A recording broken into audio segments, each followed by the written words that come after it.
Hello everyone, I'm Holly. My EPQ presentation was on Helen of Troy, and my question was, did Helen's face alone truly launch 1,000 ships, and is it fair to place any blame on her for starting the Trojan War? So what is it about? So obviously it's about Helen of Troy, who was a figure from Greek mythology who you're probably familiar with. She was wife to Menelaus, who was king of Sparta, before she was abducted, or went willingly, which is what I'm discussing in my EPQ, with Paris, who was the Prince of Troy. So Sparta is in Greece. Troy, scholars believe to be in modern-day Turkey. Obviously this is a mythological story, but from what we can speculate, Homer, who wrote the first version of the Trojan War myth, could have been basing it off a real war, or because often in the classical period they would use literature to explain historical events, or they would elevate historical events in literature. So Virgil's Aeneid is explaining the foundation of Rome. Obviously the gods and stuff, it's not true, but it is based off something somewhat true. So this started the Trojan War when Paris took Helen, which was the war between the Greeks and the Trojans. So Paris was promised by Aphrodite, Helen, who was the most beautiful woman in the world, and so he went and got her, basically, which back then, when women were possessions rather than human beings, that was like stealing someone's property. She was first written about by Homer in his Iliad, which is an epic poem. So yeah, it's the first version of the story. We don't know if there were other versions of the story. It could have not been the first, but it's the surviving version that we have. And so basically I wanted to tackle how much blame she herself deserves, because she's often cited as the cause of the Trojan War. But I wanted to investigate whether that's a misogynistic sort of stereotype or just a conclusion we come to without fully exploring her character, which is inspired by feminist readings that have kind of been coming up recently with ancient and classical texts. So yeah. So what other topics did I consider? So I knew I wanted to do it on classics, because that's the degree I'm going to study at university. But obviously it's such a broad topic that, I did consider some other options, but I definitely knew I wanted to do literature and mythology. So another topic was Clytemnestra mad or bad? She was the wife of Agamemnon, who was the leader of the Greek troops. So again, this is Trojan War, but she stayed at home, and she killed Agamemnon when he got home, for various reasons, and I wanted again to explore that sort of feminist reading, to think about whether Clytemnestra was really as bad as we painted her out to be, or whether it was Agamemnon who was really the bad one. And then another question I considered were, are the Greek gods ridiculously childish? If you're familiar with Greek myth, they often do things that appear very childish, very petty, and not a moral standard at all. And I mean, from reading most mythological stories, whether it's the Iliad, the Aeneid, or some of Ovid's Heroides, the gods do not come across very well. And so I thought that'd be an interesting one. So why did I not pick those questions? With Clytemnestra, there's less material. She does appear in the Iliad, and she does appear in the Odyssey, but very briefly in short passages. In the Odyssey, she gets like a paragraph or two, and I just thought that's not enough for such an extended essay. As interesting as it would be, I think I'd probably have to be like a university professor to be able to make so much of so little. It's also a very subjective question, the difference between mad and bad, and it has less weight behind it because Helen was more pivotal. Whether she started the Trojan War, or whether it was the gods, or whether it was the men surrounding her, is far more important for the story and the overall narrative of Helen, whereas Clytemnestra, it's kind of a bit more inconsequential. And then with the gods question, it was the opposite with as with Clytemnestra. There's way too much material. Pretty much every classical text includes the gods in some shape or form. And so I don't know where I would even have started. I probably would have had to have picked a few gods, but even then there would probably be too much. And yeah, as I said, not specific enough. There's too many gods, too many stories, and too many examples of them doing different things. Some really great things, some really bad things, and I just don't think I would have had the time to have covered everything. So why I chose the title that I did pick. It allowed me to analyse texts. I do English literature A-level. I love reading. I'm really thinking about what I'm reading below the surface. And literature is one of my favourite aspects of classics. So yeah, the Iliad. I love the Iliad. I think it's a great story. It sort of started my obsession with Greek mythology. And it's a really rich story full of Homer explores lots of aspects of human nature, of love, of war, and so I really think it's rich enough and a really in-depth analysis of human nature, a lot of it, which just allows me to really think and get philosophical. Literary feminism was another thing. So I mean, in recent years, retellings of the myths, the ancient myths, have resurged. So you've got Pandora's Jar, Natalie Haynes, or Song of Achilles, which take a modern perspective on these texts written so long ago. Obviously, values have changed, and really focusing on the women in stories. And that's a movement that's really, really interested me, and I wanted to contribute to it to myself. And then, zooming in on the Iliad, Helen of Troy was the character that stuck in my mind as unjustly viewed and represented. So when I was reading it, she was really the one that I wanted to read about. And the fact that she only shows up 6 times in the Iliad is kind of disappointing, because I really wanted to know more about her. And also, I felt bad for her because, before I'd read the Iliad, I had the same view as everyone. Helen, of course, yeah, it was her fault that, she went off with Paris, the war started because of her, that's it. But then when you read it and you see her psychological state and really think about the views of the men around her, you start to feel bad for her. And so I felt like I needed to lift up Helen, get her out of this stereotype of being the cause of the Trojan War, and the stereotype of being a femme fatale, which is damaging to begin with. Pandora's Jar, I briefly mentioned that before, and I'll mention it on the next slide, but that was a really influential book for me, by Natalie Haynes, who's really promoting classics from a modern standpoint, which I think is great.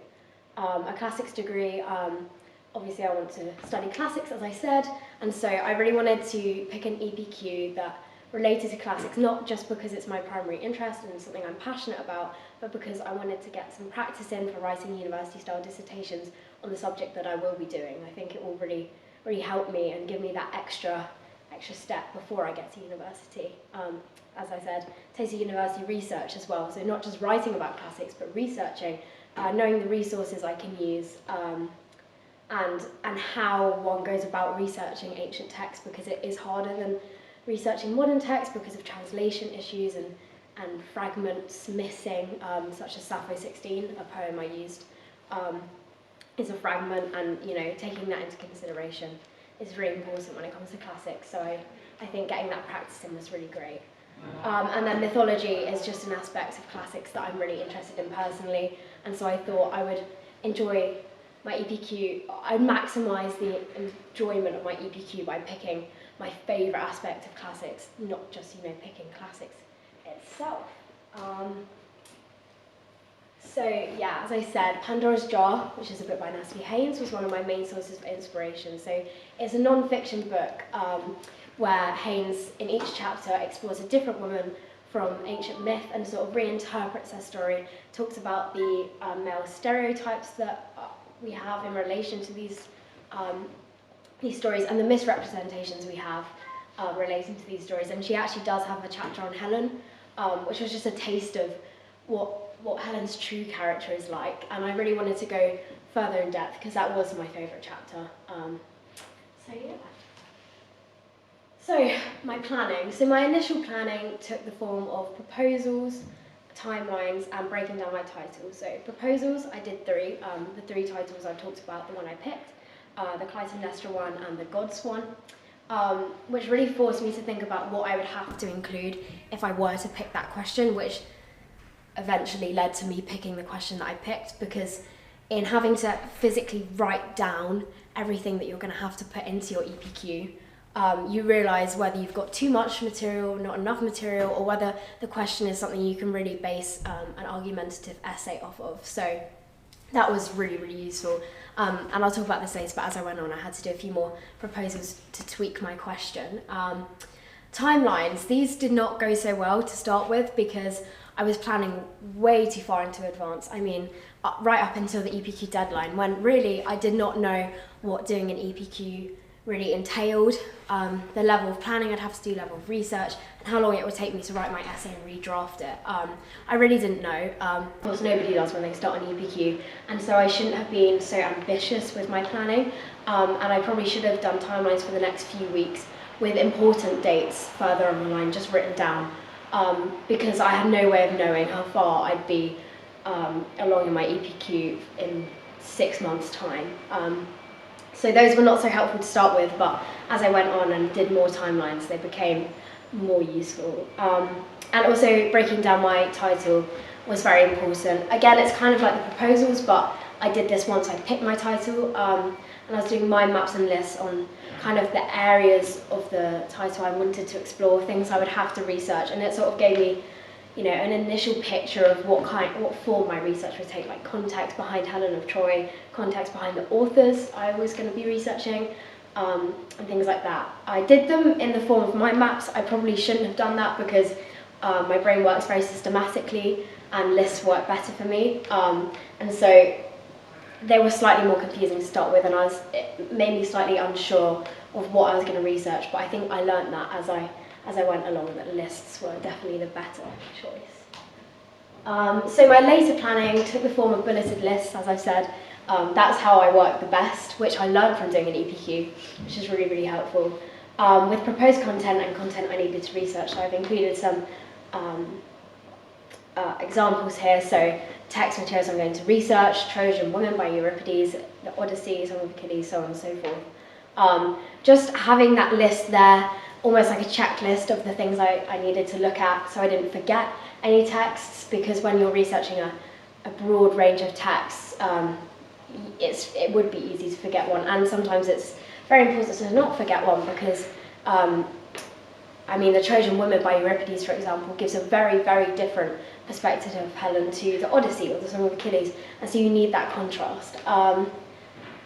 I did more timelines. I ended up doing probably about 10 timelines because I just couldn't get it right. I couldn't get my timings right, and obviously in hindsight, I needed to be more detailed and really think about what I wanted to do for when, and what I had coming up, such as end of year exams. I didn't really take that into account when planning. Obviously, I wasn't going to get as much done for my EPQ when I was revising for those mock exams. But as I got nearer the end, the timelines became very useful and kind of gave me deadlines and sort of targets to work towards. But at the start, those targets were so meaningless. So I really should have done those timelines better at the start. I did more proposals because as I started researching my title, I realised that a lot of it wasn't quite right, wasn't quite fitting. My research wasn't fitting with what my title was asking, and I realised that my title just wasn't fitting the kind of argument I wanted to form, and it also wasn't quite right for an extended dissertation. So I think my first title was more of a comparison title between ancient and modern literature, which just wasn't working with the way my EPQ was going. So I did some more proposals with different titles, or sort of rephrased titles, to work out what would work best with the research I'd done and the research I wanted to do. So again, writing that out and really thinking about the content I'd have to include and the arguments I wanted to make really helped me decide what title was perfect for what I wanted to produce. And then essay plans, I included that there, but I plan my essay as I usually do for my A-level subjects because I know that works for English and RS. So I plan the introduction, the conclusion, and then the main body paragraphs, including in each sort of subsection the context I wanted to include, scholarly and critical views that I wanted to include, and the sort of literature I wanted to focus on for that paragraph. So I think in the end I split up my EPQ into the different texts. So Gorgias's Encomium of Helen, or Euripides' The Trojan, so on and so forth. And so those essay plans were really helpful for me because I know how to plan essays, I know how it works for me planning essays, and I had a really detailed, nice long plan so that when I was halfway through a paragraph and I wasn't sure where I was taking it, I could just refer back to my plan and get everything I wanted into that paragraph, because again, it's easy to forget things when it's such a big project. But the one thing I would say about my essay plans was that they probably weren't detailed enough, because when you're doing research over an extended period of time, it kind of gets very embedded, and I probably thought I knew more or was very sure of what I wanted to write more than I actually did. And so I wish I made them a little bit more detailed, because I think my essay got a bit waffly at times and I wasn't entirely sure where I was going with the paragraph. So I would do that differently next time. The EPQ diary, so we had to fill this out throughout the whole of the EPQ. Anytime I did anything for my EPQ, I had to write it down. I had to write down the date, what I did, and my reflection on it. And although this was tedious at times because there were so many entries, my EPQ diary was pages and pages long. It really was beneficial, because when you do a task and you reflect on it, and you're forced to reflect on it, you realise what works for you and what doesn't. I think I realised that my maps weren't so great through doing the reflection, and it makes your work so much better because you can change and adapt as you go along rather than reflecting on it all at the end. It kind of makes the project flow better, and also it just reminded me what I had done and what I still needed to do. So my research took the form of reading and annotating texts, including modern texts, context behind the period, Helen and the text, and scholarly articles on Helen in each of the texts. So my main source of information on Helen is obviously going to be literature, because she wasn't real, and so stories about her is how we analyse her character. And so literature was the main bulk of my research. So I researched the Iliad, Ovid's Heroides, and Gorgias's Encomium of Helen, alongside other texts. But I'd say those three were probably the most important and the most pivotal texts to form my argument. And so I really had to read them in depth and not skim over them. They were not just, quick things to read so that I knew that little bit more about Helen. These were forming my argument. And so for the Iliad, I researched where she appears in the Iliad, and then I got each part and annotated and made notes on what kind of argument that this portrayal of Helen could give me. So in the Iliad, if Helen's feeling very sorry for herself, then that's an aspect of Helen that I'm going to want to include in my essay, and talk about how her self-pity would make us feel more sorry for her or less sorry for her, or give her more blame or less blame. She very much blames herself in the Iliad, and obviously because this is the foundation text of Helen, this is the first representation of Helen we have, it's important to stay true to it and really, really think about what the Iliad says. And then Ovid's Heroides was written much later than the Iliad, and Ovid was a Roman poet, and his Heroides are letters from fictional lovers to their lovers. And he took on, for most of the Heroides, the female perspective, and so he takes on the voice of Helen, sending a letter to Paris, actually. And he's quite subversive, he's quite funny, and so Ovid's portrayal of Helen is very different to that of the Iliad, and she's very feisty. which was interesting, and that was my favourite representation of Helen, actually. And then also Gorgias's encomium of Helen is an interesting one. Gorgias was a sophist philosopher. Sophist philosophers would take a weaker argument in a debate and try and elevate it and lift it up and make it stronger than the strong argument, which is very interesting. And so he defended Helen. So we can see from that that, you know, the prevailing argument at the time was that Helen was to blame.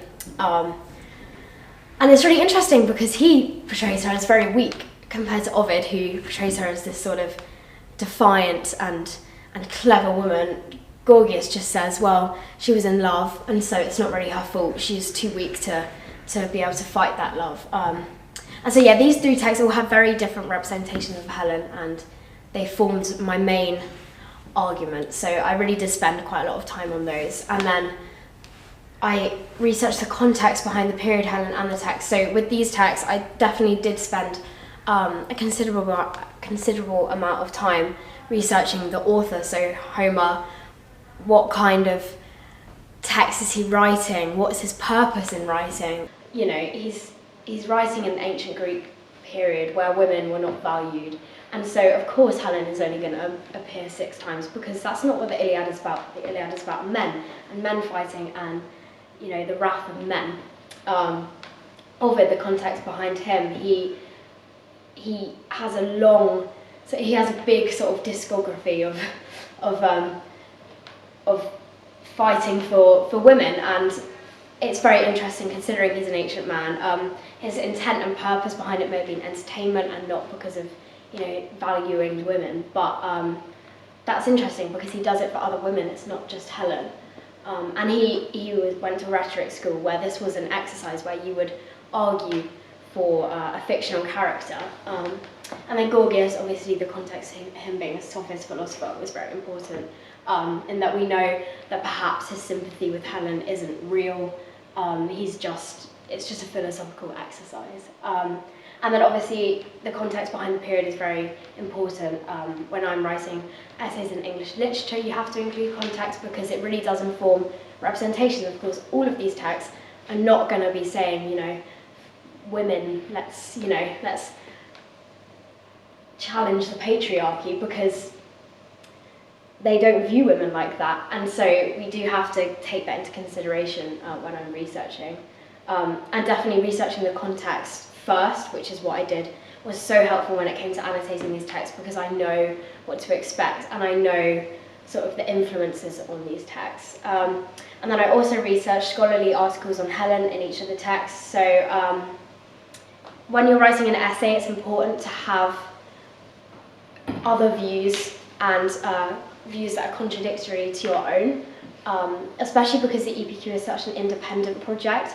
You're not having that discussion with other people, and so it's very easy for your argument to be very one-sided and to not consider other interpretations and representations of Helen. And so I really actively strive to find those alternative viewpoints so that I could argue against them or maybe see the merit in them in my essay. So, quality of my research and what I researched. So, most of my research took the form of reading translations, and I've written problems with translations because there are a lot of problems. When the text you're researching is not in the original language, things do get lost in translation. I do Latin A-level, and so I'm very aware of this, which definitely helped with the whole problem of translation, because I know how much translations can differ from author to author. And so to overcome this problem, I tried to use translations by the same person where it was available. So I used A.S. Klein's Open Access Poetry and Translation website, which has basically anything you could ever want on there. And so I know it's all the same person translating it, and so his style of translation, the way he's going to translate certain words, will not differ between texts. And I use him for my A-level Latin, so I know he's reliable. And it's very easy to access. It's online, so I can copy and paste and move text very easily with him, which was just so useful because I didn't have to go out and buy tens of thousands of different copies of his Heroides or the Iliad. So that problem with translation I felt I tackled quite well, but it was something, you know, always in the back of my mind, which did make my EPQ just that little bit harder. Yeah, I use JSTOR as well, which is a website for scholarly articles. I use this for English literature a lot, for my English literature coursework, and I know that the articles in there are reliable. It's a very reliable website. It cites where all of the sources you're using are from, who's written them, when, and so I know that what I'm using is not just some random essay written by someone who's not a scholar. I also use historical sites like Britannica. I try to use websites that I knew were not biased, that were just presenting the facts, and so I felt Britannica worked well for me, but again I did have to keep in mind bias and reliability the whole time, which is why we did a literary review.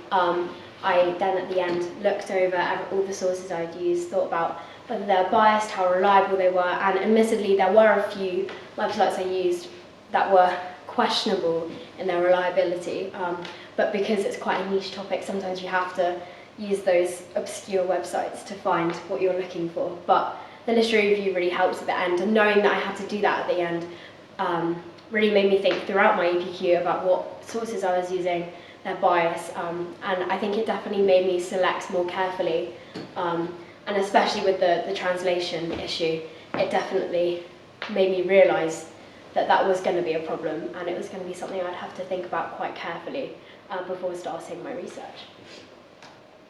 So the essay, what did I find out? My research made it apparent to me that for a modern reader, Helen should not deserve any blame. I think if we're looking from a modern perspective where we value women, when a woman is a wife, it's because she's, you know, not always, unfortunately, but it should be because she's loved, and there's love between her and her husband, and not because she's a possession, a prize, or something, you know, to show off. And so for a modern reader, that sort of stealing of Helen should not, it should be a shock to us that could be her fault in any way. No representation of her is wrong or unfair. It's informed by the context, and we must draw our own conclusions. So you can't, you know, say, well, Homer is wrong to say that Helen did this or Helen was like this, because to start with, he's, you know, the first person that wrote about her. He you know, made her up effectively. And also we can't say it's unfair. It would be unfair now, but he was writing informed by the context of ancient Greece, and so what he writes is to be expected, and it's about what we can make of that, and how we can maybe reimagine Helen. That's what the important, I think, point I was trying to get across in my EPQ was. She's so multifaceted. Every representation of her is different, and even within the Iliad, which is the first representation of her, she differs. Sometimes she's very angry, sometimes she's very self-pitying, and sometimes she's just horrible to herself. She hates herself, and she completely blames herself. And so it was, I think with my essay I realised how difficult it is to write about Helen, because she's not one thing. And I concluded that she did have agency, but this does not equate to blame. When you consider the attitudes of the people around her, the fact that her husband felt the need to go to war because he viewed her as a possession, means even if she did choose to go with Paris, the views of other people, men, on her, and the expectations placed on her means that, can we really blame her for wanting to escape, from being married to a man that she probably did not choose to marry? And yeah, as I've said, male attitudes are a huge problem in tainted modern receptions of Helen. So yeah, I wanted to rescue her, sort of think about these male attitudes really skewing our perception of her. Her running off with Paris, if she did choose to go, is not necessarily a bad thing. And it's the male attitudes that have pervaded throughout time and throughout translations, actually, that have made us realise, that's made me realise that that is probably the main problem with Helen, that it wasn't her who started the war, it was the expectations placed on her that started the war, and male pride as well in having this possession that they can't have taken away from them. And I also found that writing about someone who appears in a myriad of texts is very hard. It's not like The Great Gatsby, where Fitzgerald creates Gatsby and that is the only version of Gatsby that we have. That's that, and then you can analyse Fitzgerald's purposes in that. But when there's a character, Helen, who's being written about throughout time, I mean, she's still being written about now by modern classicists, and a woman that could have been based on some sort of truth, is very difficult because you get a different picture of Helen depending on what you read. And so this is just a little quote from my conclusion. I said, "So yes, the strongest argument is that she did have at least a little agency in her decision. But agency does not always lead to blame. The men who allow their toxic attitudes and pride to control them are the true culprits of beginning the war. One woman's decision to choose happiness should not justify war, it is simply irrational." So what did I learn from doing my EPQ other than that Helen is quite a difficult woman to write about? I learned independent research skills, having to find sites to use, having to find scholarly articles, having to find versions of the text that I wanted to use. I've talked about that with using A.S. Klein. Has really prepared me for what I think I will get at university.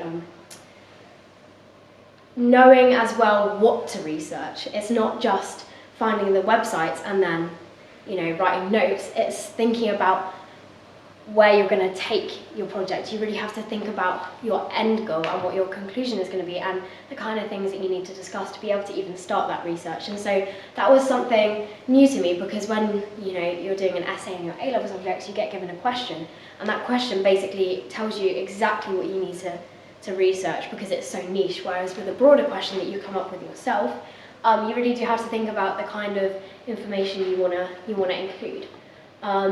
Essay structure and skills. Although I do essay subjects at A-level, the essays are very short because you're timed, and so I had more time to think about the structure. It's not just paragraph 1, paragraph 2, paragraph 3 conclusion. It's subheadings and headings and kind of the flow of the argument and the order in which I wanted to present my information was something I haven't had to think about before. And I know that at university I'm going to have to do extended essays, and so that was definitely a learning curve for me, and it wasn't as easy as I thought it was going to be because it's not quite like A-level.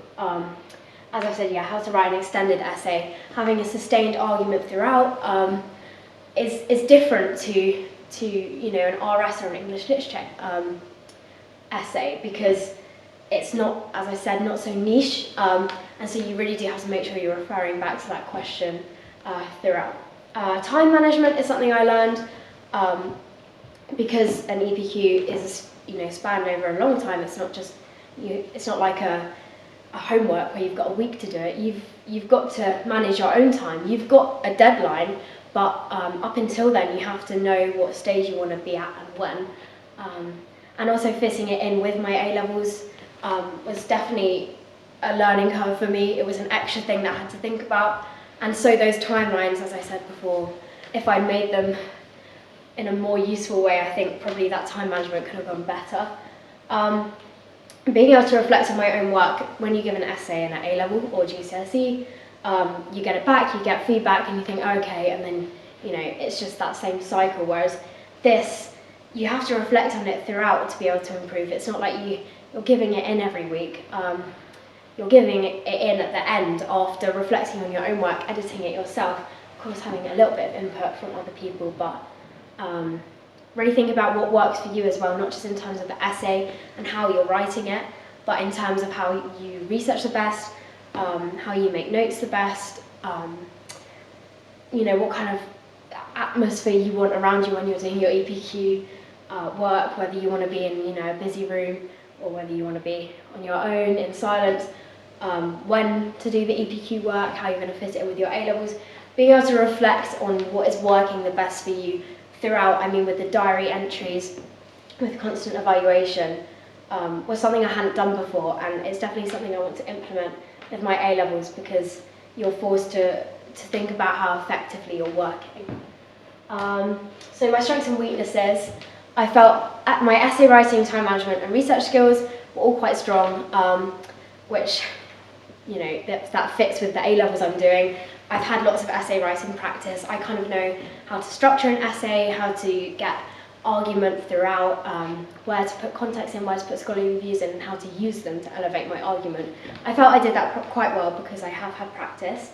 Time management I do feel went quite well. I'm a naturally organised person. I always have to-do lists for each week, and so, you know, making those to-do lists just bigger did work for me. Even though my timelines didn't work so well, I still felt I managed my EPQ quite well because it was always, you know, in the back of my mind that I had something for my EPQ to do that week. And my research skills I felt went pretty well because I know about translation, I know where to find information on classics because I've already had to for my Latin A-level and for applying to do classics at university. And also being able to annotate and analyse texts as I'm researching them, and even analysing context and how that could affect a presentation or a representation of Helen. I know how to do that because of my A-levels. I'm already in the practice and the habit of analysing every little bit of information I see. And then my weaknesses were probably the planning and the evaluation. The planning, to start with in the EPQ, I wasn't really sure how I was going to bulk up that section. I didn't really think about the extent of the things I would have to plan. I didn't think about planning my research. I thought I would just do my research. I didn't think I'd have to plan what I was going to research, but because it's such a big project, you really do. And I think I probably underestimated the importance of planning. Again, with my essay plan probably wasn't in depth enough, or I probably, you know, took it for granted how useful it would be. So next time, if I were to do it again, the planning would definitely probably be bigger. And the evaluation, because I've never really had to do it before, kind of constantly looking at what's going well for you and what's not going so well for you, can be hard because you can think everything's going really well, and really thinking about what you could do better sometimes it's hard to do introspectively. Often you need someone else to tell you, but because this is an independent project, you have to think about it yourself, which I did struggle with at first, but I think by the end my evaluation skills had definitely improved.